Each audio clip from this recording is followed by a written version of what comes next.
still brought problems.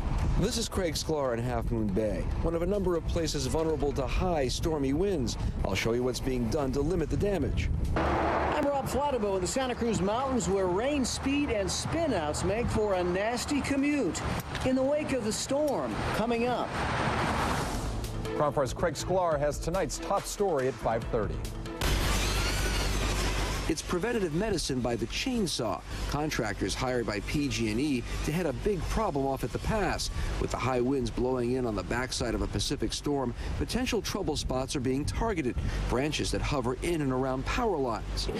We want to get those clearances between the trees and between the power lines to be pretty significant, so we know that come wintertime in a windy storm with a lot of rain, that it won't fall onto a power line and ultimately cause a problem. This stretch near Half Moon Bay and many forested areas in the Santa Cruz Mountains are top priority. That is supposed to set the minds of homeowners at ease. But even as the rain ends and the winds keep blowing, this day after the first major storm of the season left others with quite a challenge for the commuters, as KRON 4's Rob Flattabo shows us. Even as parts of the Bay Area began to clear out, those rain clouds lingered over the higher elevations. Here in the Santa Cruz Mountains, a light drizzle plagued the morning commute. In the worst of several accidents, this Audi spun out just north of the summit and slammed into a tree down a steep embankment. The crash blamed on wet pavement and too much speed. Pretty typical scenario, especially on these top corners on the northbound side coming down the hill. People are used to that heavy foot coming up, and they'll keep it a little too heavy going down and spin out, and that's where you go.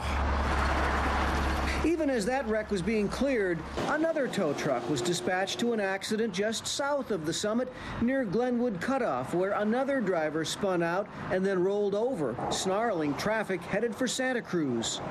The turn down here below us, one car will spin out and 5 or 6 will pile into it. You have an 8 or 9, 10 car pile up sometimes. Nearly 2 inches of rain fell in some parts of the mountains between the evening and morning commute. You couldn't miss those neon signs urging caution.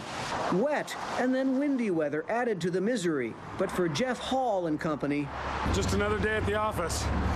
Yeah, it keeps us busy up here year round. It's either the heat or the wet or the cold or something. There's always something working for us up here. By mid-afternoon, the rain was all but gone, but all that standing water means the roads are still very slippery, and those gusty winds prompting a warning from the CHP for motorists to keep both hands on the wheel. In the Santa Cruz Mountains, Rob Flattabo, KRON 4 News. Well, that storm is gone, so let's talk about the weekend forecast. It's my big story Saturday. Some patchy fog inland in the morning, then partly cloudy skies in the afternoon. Overnight lows not too bad, but look at the afternoon highs, 52 to 56, that's all.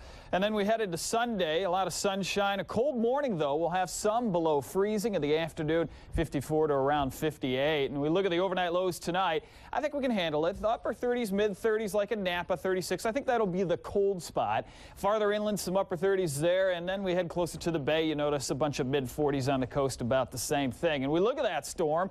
It has gone, moved down to the southeast. They continue to see some snow around the Tahoe in the Sierra, where they saw, well, many locations 1 to 2 feet of snow. But for us, clear skies tonight and just partly cloudy skies tomorrow. More on the temperatures coming up.